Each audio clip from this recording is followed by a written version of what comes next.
저는 여러분들 2학년 1학기에 기계과 오시면 고체역학이라는 수업을 하고 있어서 그게 기계공학의 굉장히 기초 과목 중에 하나인데 그거를 하고 있어서 여러분들이 오시면 아마 저를 알게 될 것 같고, 저는 이 학교에 한 3년째 정도 있는데 사실 제가 뭐 고체역학 여러분들 안 배우셔서 모르겠지만 뭐 고체역학에 대한 연구를 하는 건 아니고, 이 제목에서 보실 수 있듯이 사실 저는 빛에 대한 연구를 하는 사람이에요.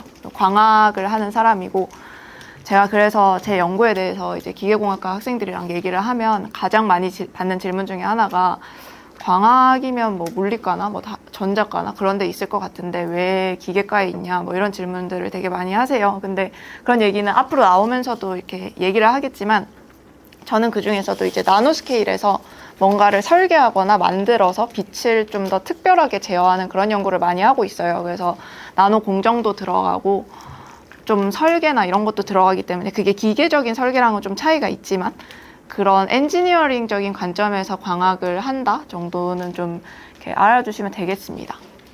그래서 전자를 넘어서 빛으로 굴러가는 세상을 만들겠다라는 게 이제 제가 하고 있는 연구의 큰 목표 중에 하나라고 볼 수가 있어요. 혹시 질문 있으시면 중간에 아무 때나 손 들고 하셔도 좋고요.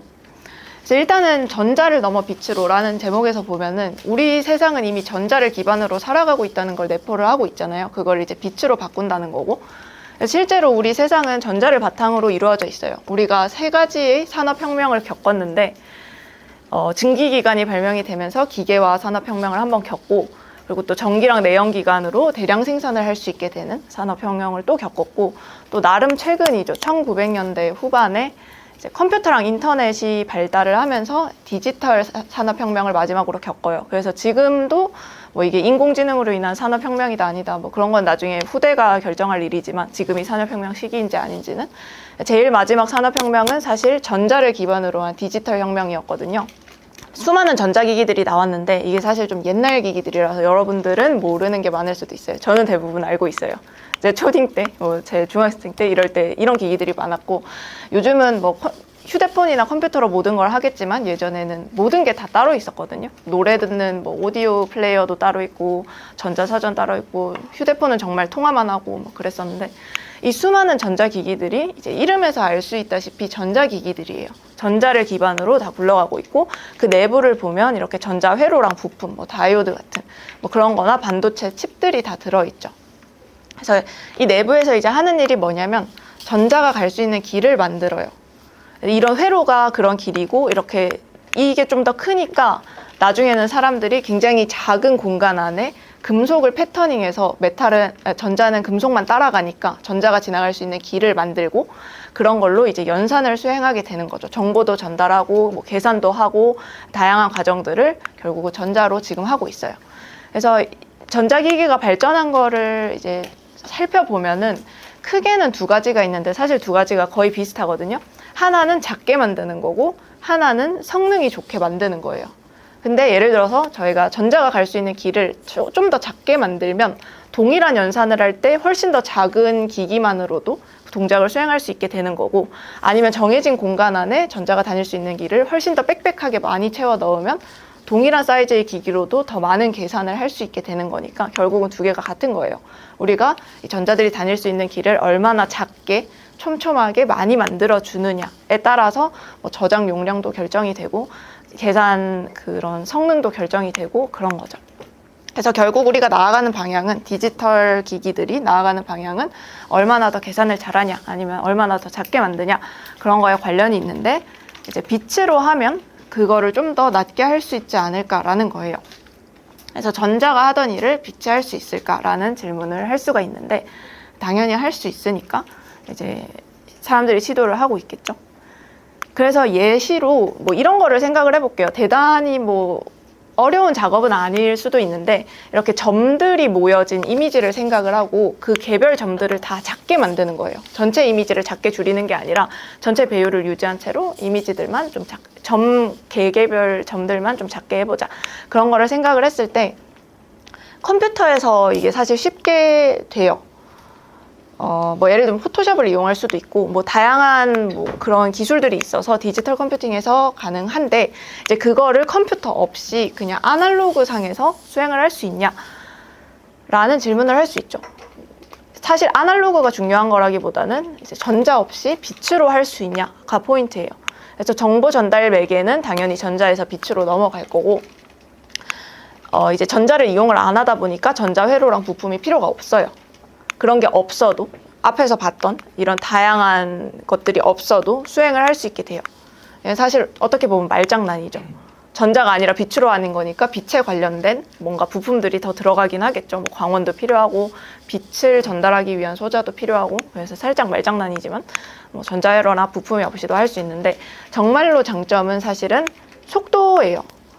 자연에서 제일 빠른 속도는 빛의 속도거든요. 그거는 그냥 이론적인 한계가 있어서 그거를 넘어가는 거는 존재하지 않다라고 현재까지는 그렇게 사람들이 받아들이고 있는데 가장 빠른 속도인 빛의 속도로 계산을 수행할 수가 있어요. 계산을 굉장히 빠르게 할 수 있다는 뜻이고 반면에 전자는 생각보다 속도가 느려요. 전자 자체는 느리지만 전자로 이렇게 연산을 하게 되면 뭐 예를 들면 드리프트 벨로시티라고 해서 또 다른 속도가 나타나는데 그게 빛의 속도랑 비교하면 굉장히 느려요. 그리고 발열도 없어요. 발열이 이제 예를 들어서 우리가 계산을 할 때 막 웽 소리가 나는 이유는 열이 많이 나니까 그 발열을 이제 쿨링을 시키려고 그렇게 하는 건데 발열이 없으니까 뭐 소음도 적고 말 그대로 진짜 그 발열 자체도 적고 뭐 이렇게 하다 보면은 휴대폰이 뜨거워질 걱정도 없고 뭐 다양한 장점들이 있어요. 그래서 전자 기반의 전통적인 컴퓨터에서 이제 광학 기반의 새로운 컴퓨터를 만들자 하는 게 이제 제가 하는 일이고 디지털이랑 아날로그로 이제 비교를 할 수가 있는데 빛은 아날로그에 해당하거든요. 디지털이랑 아날로그는 사실 차이는 디스크리트하냐 컨티뉴어스하냐의 차이예요. 빛은 뭐 양자 영역으로 넘어가지 않는 이상 컨티뉴어스한 거에 속하고 기존의 디지털로 하던 거를 아날로그 상으로 하겠다 이거예요. 근데 이제 또 그런 질문이 들 수 있죠. 기존의 아날로그 세계에서 살다가 실컷 디지털 세계로 열심히 넘어와서 산업혁명도 하고 열심히 디지털 세계를 다 구축을 했는데 이제 아날로그 세계로 왜 가야 되냐 그런 생각이 들 수가 있습니다. 자, 그래서 이제 이 표를 좀 보여드리려고 하는데 우리가 뭔가 기기를 컴퓨터라고 생각을 해보죠. 아니면 휴대폰이라던가 뭔가 연산이나 처리를 할 수 있는 그런 기기를 생각을 했을 때 큰 핵심 요소가 두 가지가 있어요. 아까 말씀드렸던 거랑도 같은 건데 이제 얼마나 작게 만들 수 있냐랑 얼마나 빠르게 계산을 할 수 있냐. 그래서 그 크기에 대한 게 있고 필요한 그런 부피에 대한 게 있고 연산 속도에 대한 게 있는데 제일 좋은 거는 크기는 작으면서 연산은 빠른 이쪽이 제일 좋겠죠. 그래서 정확히 반대편에 옛날 기술이 존재해요.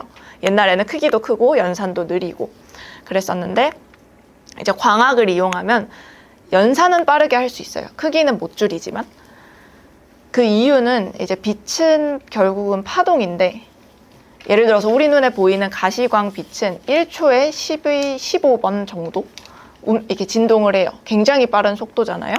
그래서 그 주파수 특성상 엄청 빠르게 연산을 할 수가 있어요. 그런데 이제 반대편에 있는 게 속도는 조금 느리지만 굉장히 작게 만들 수 있는 게 기존의 반도체나 전자 기술들이에요. 그래서 지금 기기들이 다 이쪽에 있다고 생각을 하시면 돼요. 그런데 이제 광학을 나노 영역에서 나노포토닉스라고 이렇게 나노 영역에서 광학을 할 수 있거든요. 그러면 속도는 빠르게 유지한 채로 크기도 작게 줄일 수가 있어요. 근데 솔직히 말하면 이제 반도체만큼 작게는 현 상태로는 안 되고 그럼에도 굉장히 빠른 속도로 할 수 있기 때문에 기존의 반도체를 정확히 말하면 대체하겠다 보다는 같이 병행해서 쓸 수 있는 굉장히 좋은 기술이 돼요. 그래서 저는 나노 광학을 하는 사람인데 나노 광학이 일반적인 광학이나 아니면 뭐 그런 세미컨덕터 기술에 비해서 가지고 있는 장점이 이런 것들이 있어요. 작게 빠른 속도로 할 수 있다라는 장점이 있어요. 그래서 결국 메인은 나노 공학을 이용해서 우리가 나노 영역에서 뭔가를 설계하고 만들어서 빛을 좀 더 예전에는 불가능했던 방식으로 다뤄보자라는 게 포인트인데 이제 그럴 수 있는 인공적인 물질을 우리가 만들 거예요. 그래서 일단은 기존의 자연에서도 빛을 다룰 수는 있잖아요. 우리가 뭐 예를 들면 돋보기를 생각을 해보면 그냥 유리로 우리가 알고 있는 익숙한 물질로 만들었는데 그걸 잘 깎으면 뭐 빛도 모을 수 있고 그러잖아요. 그래서 자연에 존재하는 물질을 살펴보면 원자, 분자, 이온 뭐 이런 것들로 이루어진 거는 아마 다들 잘 아실 테고, 그 크기도 수 옴스트롱에서 수 나노 정도 이렇게 되는데, 이거는 이제 우리가 뭔가 만들기에 어려운 영역이에요. 이런 걸 인위적으로 뭐 얘는 여기 갖다 놓고 저 분자는 저기 갖다 놓고 이런 게 불가능하진 않지만, 그거를 이제 우리가 쓸 수 있는 물질 스케일로 크게 만들기가 어려운 영역이고, 그러다 보니까 뭐 사실 이거를 맘대로 할 수 있으면 사실 연금술에 가깝죠. 그래서 그런 거를 이제 못하니까 결국은 화학적으로 허용이 되는 물질들만 만들어지게 돼요. 우리가 인위적으로 이런 배열들을 결정을 하는 게 아니라 그냥 전자랑 반응을 하면서 그런 걸 이제 그런 분야가 화학이니까 이제 화학에 의해서 결정되는 배열이나 조성대로만 물질이 만들어지게 돼요. 그러니까 화학적으로 허용이 되는 제한적인 물성밖에 못 가진다는 거고, 반면 이제 메타물질이랑 메타표면이라는 게 있는데, 이제 제가 이거를 하는 사람이거든요. 메타물질, 메타표면은 사실은 그냥 인공적으로 만들어진 물질이라고 생각을 하시면 되는데, 어떤 측면에서 인공적이냐면 이제 자연에 존재하는 물질을 훨씬 더 큰 스케일에서 인공적으로 원자 단위, 분자 단위 이런 걸 흉내내서 만들었다고 생각을 하시면 돼요. 여기서 이제 일반적인 원자 대신에 인공 원자 또는 메타 원자 이런 것들로 이루어져 있는데, 이거는 우리가 만든 거예요. 우리가 설계한 거고 우리가 만든 거기 때문에 뭐 화학적으로 허용이 되냐 마냐 그런 거랑 상관없이 어떤 모양이라도 다 만들 수가 있어요. 대신 이렇게 수 옴스트롱이나 수 나노로 만들 수가 없기 때문에 수십에서 수백 나노미터 영역에서 우리가 만드는 거고, 이 영역은 우리 눈에 보이는 이 가시광빛에 좀 이렇게 잘 반응할 수 있는 영역이에요. 이 영역에서 이제 메타표면을 잘 만들어 놓으면 뭐 예를 들면 여기서 나가는 이 초록색 빛 뭐 이런 것들을 특이하게 좀 조절을 할 수가 있어요. 기존에는 불가능하던 방식으로. 그래서 이 영역은 나노 공정으로 가능한 크기고, 우리가 뭐 반도체 공정 이런 걸로 충분히 만들 수 있는 크기고요. 우리가 원하는 대로 배열이랑 조성을 맘대로 할 수 있어서 자연에 존재하지 않던 그런 물성을 만들 수가 있어요. 그래서 메타물질은 광학의 한 분야인데, 광학 자체는 그냥 빛에 대한 모든 것들을 다 다루는 거고, 이제 빛이 어떻게 거동하냐 이렇게 빛에 대한 연구만을 할 수도 있고, 그 빛을 우리가 가지고 있는 좀 공학적인 기술로 제어를 하는 것도 가능하겠죠. 그래서 저는 주로 좀 공학자의 측면에서 빛을 제어하기 위한 연구를 하고 있는데, 예를 들어서 빛 자체에 대해서만 하는 연구로는 이제 다양한 자연현상들을 설명을 할 수가 있을 거예요. 이렇게 비 온 날에 바닥에 좀 기름이 있으면 이런 무지개 모양이 나거든요. 이런 무지개 모양은 왜 나는지, 노을은 왜 이런 색깔을 띠는지 이런 것들도 광학으로 설명을 할 수가 있고, 이건 그냥 자연에 존재하는 그런 다양한 광학적인 현상들을 설명할 수 있다는 거고, 반대로 이 빛을 이용해서 우리가 기존에는 없던 것들을 만들 수도 있죠. 이런 레이저도 이제 인공적으로 만든 광학적인 어떤 소자인 거고, 광원이죠. 광학 소스인 거죠. 그리고 카메라도 있고요. 동일한 거를 찍는데 이제 카메라 세팅을 어떻게 하냐에 따라서 전혀 다른 이미지를 만들 수도 있고, 자동차에 들어가는 뭐 자율주행 하려면 이제 주변 사물들을 인식을 해야 되니까 그런 라이다 기술도 다 광학 기술이고, 바코드, 현미경 이런 것도 전부 다 광학 기술이에요. 그래서 광학을 이용해서 이렇게 뭐 하이텍 기술이나 뭐 다양한 것들을 만들 수가 있어요. 메타표면도 다 들어갈 수 있어요. 현미경에도 들어갈 수 있고, 여기 자율주행 이 라이다에도 들어갈 수 있고, 카메라도 뭐 렌즈니까 들어갈 수 있죠. 바코드는 모르겠네요. 그래서 이제 메타물질에 대해서 좀 더 얘기를 해보려고 하는데, 메타물질은 결국 인공적으로 만들어진 광학적 물질이다. 특이한 광학적 물성을 가지도록 이제 자연물질을 훨씬 더 큰 스케일에서 모방을 했다라는 것만 말씀을 드렸으니까, 이제 과연 뭐 그 메타물질이 뭘 할 수 있는지 뭐 좀 감이 안 오실 거 아니에요. 그래서 이제 메타물질로 빛의 진행 방향을 어떻게 바꿀 수 있는지에 대해서 좀 얘기를 해보려고 하는데, 일단은 여러분들이 광학에 익숙하지 않은 분들도 있으실 것 같아서 이제 개미를 좀 상상을 해보려고 해요. 그래서 모래사장 위에 개미가 여기 한 지점에 있고, 딱 여기서 도착 지점까지 개미는 가야 되는 거예요. 개미는 굉장히 게을러요. 뭐 할 일 없는 산책하고 싶은 개미가 아니라 굉장히 게을러서 딱 필요한 것만 하고 싶은 그런 개미라고 상상을 해보고, 개미가 어떻게 갈까 하면 당연히 최소 거리대로 가겠죠. 직선으로. 빛도 똑같아요. 빛도 그냥 자유공간에서, 아니면 공기 안에서 빛의 진행 방향은 그냥 직선이고, 처음 진행 방향 그대로 쭉 가는데 이제 특이한 점은 빛의 속도, 가능한 제일 빠른, 자연에서 제일 빠른 그 속도로 간다. 이것만 차이점이죠. 그런데 이제 중간에 매끄러운 바닥이 나타나서 개미의 속도가 달라진다고 생각을 해볼게요. 모래사장 위를 걷던 개미가 매끄러운 바닥을 만나면 뭐 빨리 갈 수도 있겠지만 보통은 마찰력이 생겨서 마찰력이 더 없어져서 느리게 가지 않을까라는 생각이 들잖아요.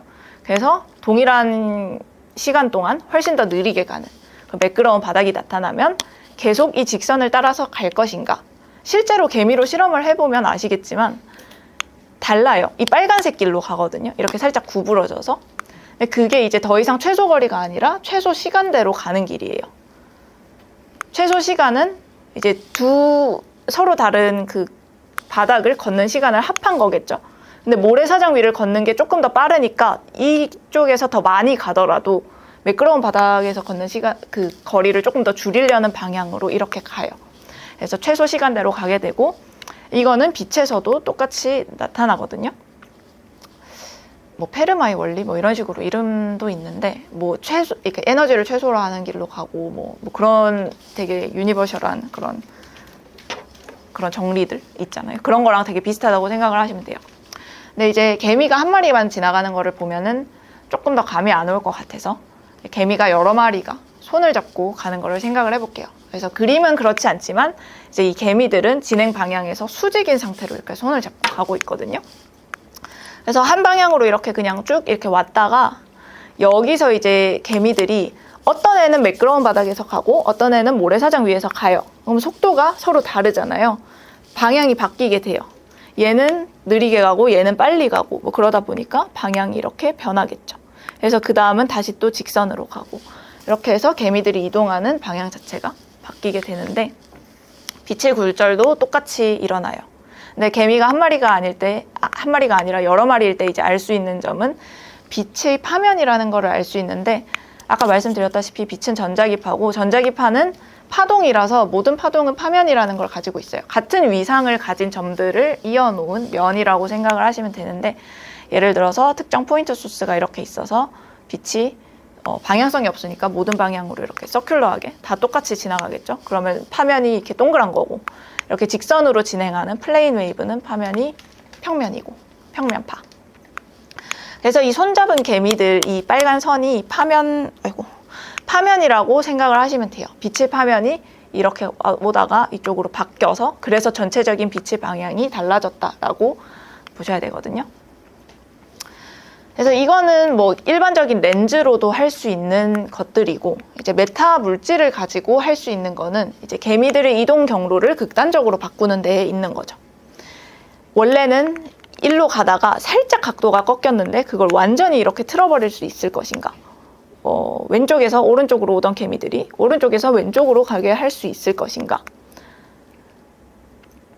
왜냐면 이렇게 하려면 얘는 안 움직이는데 얘 혼자 엄청나게 많이 움직여야 되니까 그게 사실은 불가능하거든요. 그냥 개미들만 상상을 해보면. 개미들 속도가 다들 양수면은 이게 완전히 불가능한 그림이에요. 하나가 무한대가 되지 않는 이상.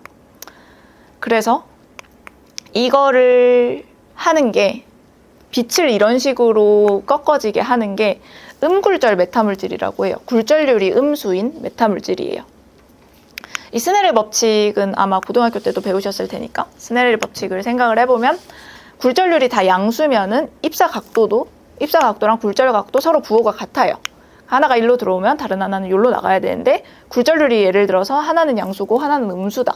그러면 이 각도도 부호가 달라지게 될 거고 빛이 이런 식으로 이동을 할 수가 있어요.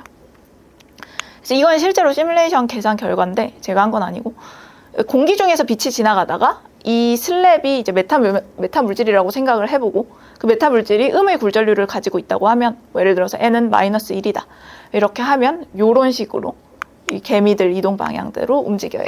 그래서 여기서 보면 얘는 여기서 여기로 가지만 여기서는 반대 방향으로 가죠. 다시 여기서도 또 원래 방향대로 가고, 그래서 빛이 뭔가 거꾸로 흐르는 것 같은 이상한 성질을 가지게 돼요. 이 메타물질 내에서.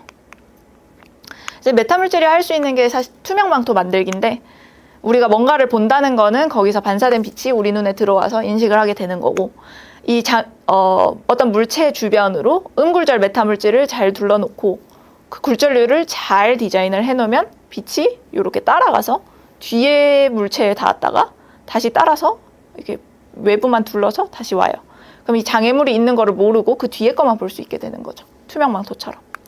사실 이 투명망토 자체가 워낙에 이제 만화 영화에 나올 것 같은 재밌는 거니까 메타물질 연구가 여기서부터 많이 시작을 했는데, 사실 투명망토는 만들기 어렵다로 공통적인 의견 합치가 있습니다. 그래서 투명망토보다는 다른 쪽으로 뒤늦게 메타물질이 발전을 했어요.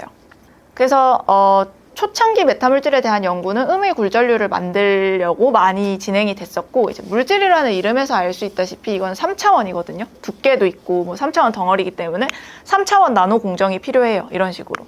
근데 사실 나노 공정이 제가 수백에서 수십 나노미터를 만드는 건 쉽다고 말씀을 드렸지만, 반도체도 보면은 다 뭐 패터닝이거든요. 선을 그리는 그런 거지, 그걸 3차원으로 이제 뭐 이렇게 복잡한 형상을 만든다, 그건 사실은 진짜로 어려워요.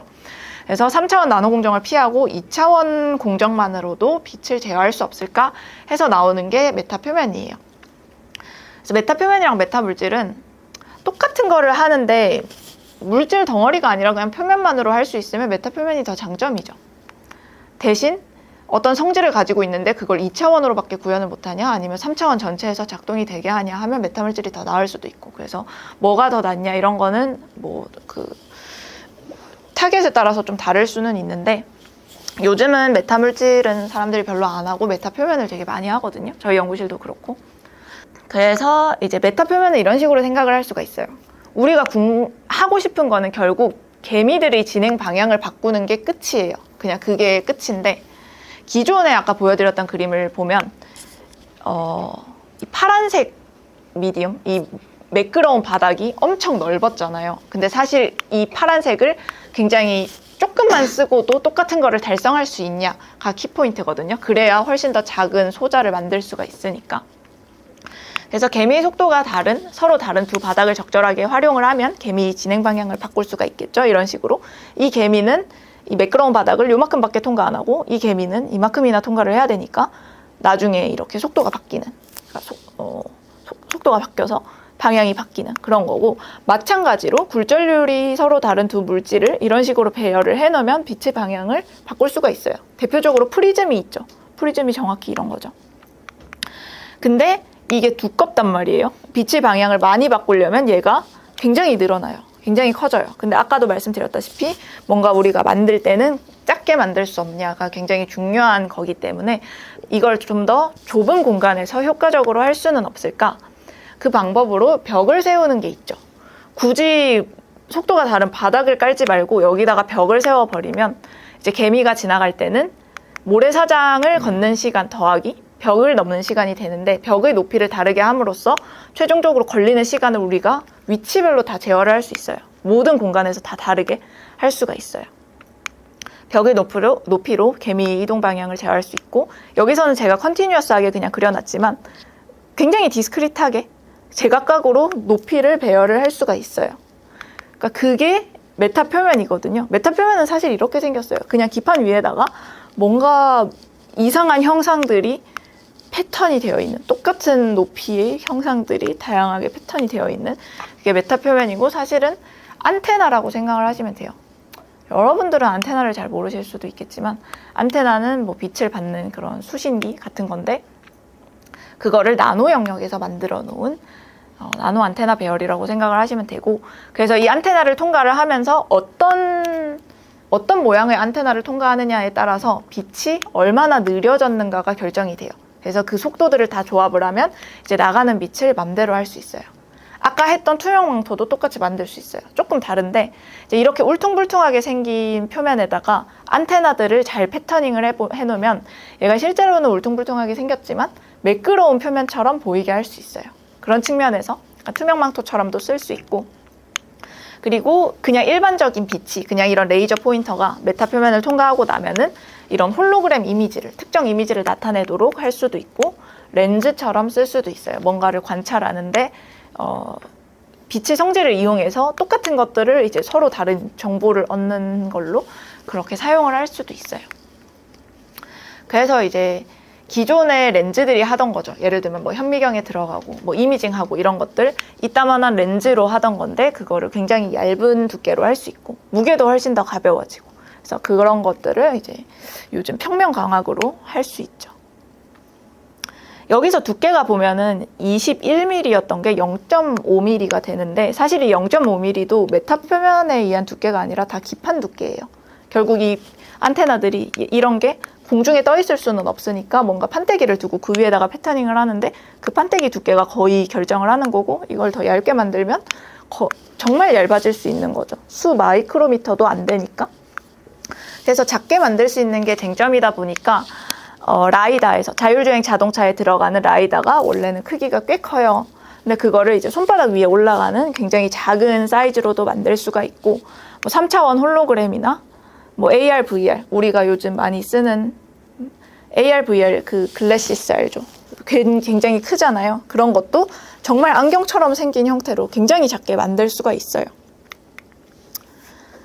그래서 메타물질, 메타표면은 이제 상용화 단계에도 조금은 들어가고 있는데 애플 제품에 들어간다고 한 2년 전 기사예요. 2년 전 기사에 올라왔는데 원래라면 내년쯤 돼야 되거든요. 근데 안 되고 있는 것 같기도 하고 이거는 정확히는 업체 그거기 때문에 제가 잘 모르겠지만 애플 제품에서 이제 메타 렌즈를 넣어서 우리가 뭐 AR, VR 글래시스를 만들고 이런 휴대폰에 카메라 튀어나오는 걸 방지하겠다. 그런 식으로도 언급을 했을 만큼 굉장히 재밌는 기술이고 뭐 세계에서 꼽은 10개의 재밌는 기술, 10개의 뜨고 있는 기술들에서도 들어간 기술이고 내시경 같은 거를 생각을 해보면 결국 이 내부를 볼 수 있는 렌즈를 사람이 삼켜야 되거든요. 이렇게 파이버 같은 데다가 넣어서 삼켜야 되는데 그게 굉장히 힘든데 렌즈를 훨씬 더 작게 만들면 그런 것도 편안하게 할 수 있고 임팩트가 크죠. 근데 이제 메타 표면 자체가 다 이렇게 한 건 아니고 여기 나온 모든 거는 다 메타 렌즈예요. 그러니까 메타 표면 중에서도 렌즈의 역할을 하는 메타 표면만 그런 건데 이제 왜 하필 메타 렌즈만 이렇게 상용화가 되는가를 살펴보면 예를 들어서 이런 홀로그램 같은 거를 보면 이 한 번 패터닝을 하면 구조체는 바뀔 수가 없어요. 그래서 이 이미지가 한 번 나왔으면 다른 이미지로 바뀌지를 못해요. 근데 사실 홀로그램을 기대할 때는 홀로그래픽 비디오를 기대하지 이미지 하나만 기대하지는 않죠. 그러다 보니까 얘가 스태틱해서 다이나믹하지 않고 하나로 고정되어 있어서 굉장히 좀 단점이 많고 그런 것들을 극복하려고 많이 노력을 했는데 렌즈는 원래부터가 스태틱해요. 렌즈가 이렇게 카메라에 들어가면 얘가 뭐 팽창하고 줄어들고 그러는 게 아니라 렌즈 모양은 그대로 유지를 한 채로 각 렌즈 사이의 거리만 조절을 해서 뭐 배율도 조절을 하고 뭐 카메라도 좀 더 다르게 쓰고 그런 거기 때문에 그런 측면에서 스태틱해도 되는 메타 렌즈가 많이 이렇게 됐다고 볼 수 있죠. 그래서 제가 사실은 초반에 뭐 전자기기 컴퓨터 얘기를 하다가 메타표면 얘기를 한참 했는데 메타물질, 메타표면으로 컴퓨터를 만들 수 있을까? 뭐 그런 생각이 들잖아요. 일단 그거를 위해서 우리가 이런 소자들을 블랙박스로 생각을 해볼게요. 블랙박스는 아마 여러분들이 1학년이면 굉장히 많은 것들을 제가 조심해서 말해야 될 것 같은데 아무튼 이런 블랙박스는 인풋이 들어오면 그걸 아웃풋으로 바꿔주는 그냥 미지의 무언가라고 생각을 하시면 돼요. 그래서 이게 트랜스퍼 펑션이라는 전달함수를 가지고 있어서 인풋에다가 전달함수를 곱하면 이제 나가는 게 되는 그런 상태인데 사실 모든 소자들을 이런 블랙박스 형태로 설명을 할 수가 있겠죠. 근데 이런 일반적인 광학 소자들을 보면 메타 표면이 아닌 뭐 렌즈나 그런 것들을 보면 이제 그 소자 내에서 빛이 이동하지를 못해요. 보통은 이동하지 않아요. 한 점에서 들어온 빛은 그 점에서 나가요. 그러니까 한 점에서 들어온 빛이 다른 지점에서 나가는 빛에 영향을 끼치지 못하고 그 점을 고려를 했을 때는 이 전달함수는 실공간에서 포인트 와이즈 곱셈이거든요. 근데 이제 메타 표면을 이용해서 이런 모양을 잘 만들면 그 내부에서 빛이 이동하도록 할 수 있어요. 빛이 이렇게 들어왔는데 이 내부를 타고 옆으로 뻗어나가도록 할 수 있어요. 그럼 한 점에서 들어온 빛이 그 점에서 그대로 나가는 게 아니라 다른 지점에서 나가게 되거든요. 그럼 더 이상 실공간에서 포인트 와이즈 곱셈이 안 되겠죠. 굉장히 복잡한 식으로 수식이 생기는데 그거를 어떻게 잘 만들면 사실은 그냥 주기적으로 이렇게 배치를 하면 운동량 공간, 풀이의 공간 또는 진동수 공간에서 알아듣기 편하신 걸로 알아들으시면 되는데 다 똑같아요. 그런 공간에서 곱셈이 돼요. 그러니까 예를 들면 우리가 여러분들이 풀이의 변환을 안 배워서 그런데 소리를 생각을 해보면 소리는 여러분들 귀에 들어갈 때 시간에 따라서 이렇게 들어가잖아요. 특정 앰플리튜드가 이렇게 귀에 소리가 타임 시그널로 들어가는데 소리는 주파수별로도 나눌 수가 있죠. 하이 피치냐 로우 피치냐 이렇게 나눌 수가 있죠. 그래서 타임 시그널인 게 주파수 형태로도 분석을 할 수 있거든요. 마찬가지예요. 그래서 공간에 대한 것도 아까는 시간에 대한 거였고 공간에 대한 것도 공간 주파수라는 게 있어서 얘가 얼마나 뭐 하이 피치에 해당하는 그런 이미지인지 아니면 로우 피치에 해당하는 이미지인지를 나눌 수가 있는데 그 진동수 공간에서 곱셈을 할 수 있다는 거예요. 그래서 예를 들면은 여러분들 이미지 프로세싱에서 뭐 포토샵 가지고 할 수 있는 것들 표면 그러니까 테두리만 따는 거나 아니면 블러 처리하는 것들 그런 게 다 주파수에 따라서 이미지를 제어하는 방식이거든요. 이제 그런 것들을 그냥 빛을 단순히 이렇게 통과시키는 것만으로도 할 수 있게 돼요. 이런 게 굉장히 쉬워 보이지만 사실은 컴퓨터를 이용하지 않고 예를 들어서 얘를 블러 처리를 해봐. 그런 거는 꽤나 어려운 일이거든요. 그래서 그런 것들을 실제 일반 광학에서도 할 수는 있어요. 할 수 있는데 막 렌즈가 막 4개씩 들어가고 엄청 많은 공간이 필요한데 그거를 이제 소자 하나만 단순히 통과시키는 것만으로도 수행할 수 있다라는 게 이제 포인트인 거죠. 거의 끝나가는데 이제 제 연구실의 세부 분야를 조금 이렇게 소개를 드리면 저는 이제 광학에 대한 얘기도 하고 나노에 대한 얘기도 하고 메타 표면에 대한 얘기도 했는데 사실은 다 이렇게 각각이에요. 다 겹쳐진 게 아니라 오버랩도 당연히 있고 어떻게 보면 독립적인 분야인데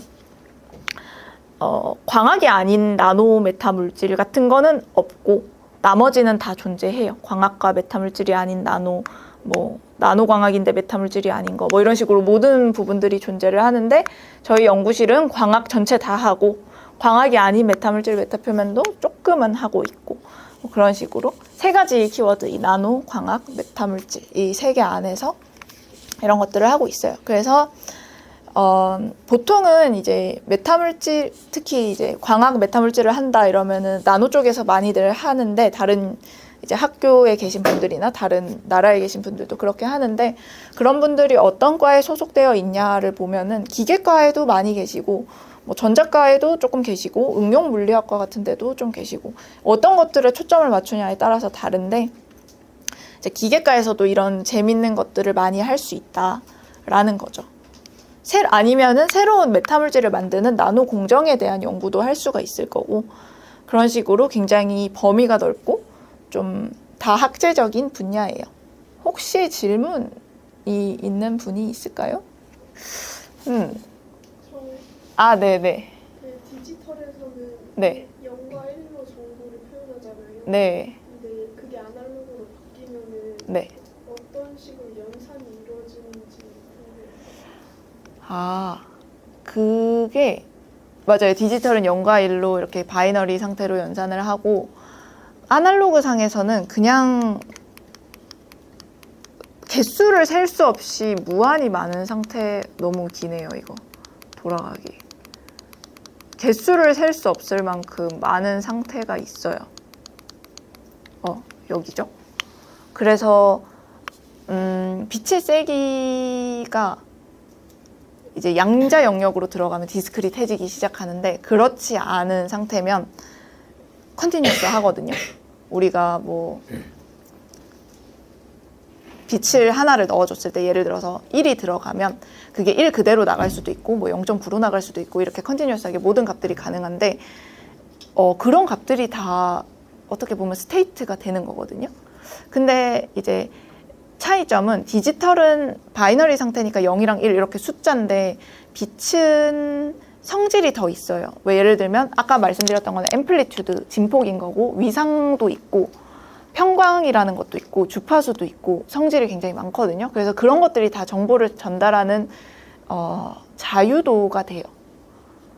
그래서 이렇게 얘기를 하면 좀 감이 안 올 수도 있으니까 아까 제일 처음에 말씀드렸던 이런 것들을 생각을 해보면 사실 얘는 뭔가 연산 과정이 막 이렇게 하나로 정의를 한다기보다는 디바이스를 통과하면 나온 이미지가 이렇게 생기는 거거든요. 그래서 그 이미지가 왜 생겼느냐를 설명을 하려고 하면 이 디바이스를 아까 말씀드렸던 전달함수로 설명을 하게 되는데 그 전달함수가 뭔가를 곱한다라는 거예요. 그래서 질문에 대한 답이 이게 맞는지 잘 모르겠어요. 이게 기존에 우리가 알고 있는 전자의 방식에다가 이제 일부만 광학으로 대체를 해보자라고 하면 중간에 그 변환 과정이 필요하잖아요. 전자 시그널을 빛으로 바꾸고 다시 또 역으로 바꾸는 그런 과정이 사실은 효율도 굉장히 낮고 어렵거든요. 그래서 보통은 그냥 빛에 대해서 생각을 해요. 기존의 전자 시스템에 대한 지식을 완전히 없애고 그냥 빛에 대해서 생각을 하는데 아날로그 신호를 어떻게 저장을 하느냐. 제가 한 번도 생각해보지 않은 부분이라서 그거에 대한 연구도 분명히 있을 것 같아요. 되게 재밌는 부분이고. 근데 예를 들어서 제가 알기로 빛으로 저장을 하는 게 옛날에는 있었거든요. 지금은 그런 게 이런 이유로 벌키하다 보니까 지금은 사라졌지만 옛날에는 있었는데 그런 게 기억이 잘 안 나네요. 네. 감사합니다. 네. 수고하셨어요.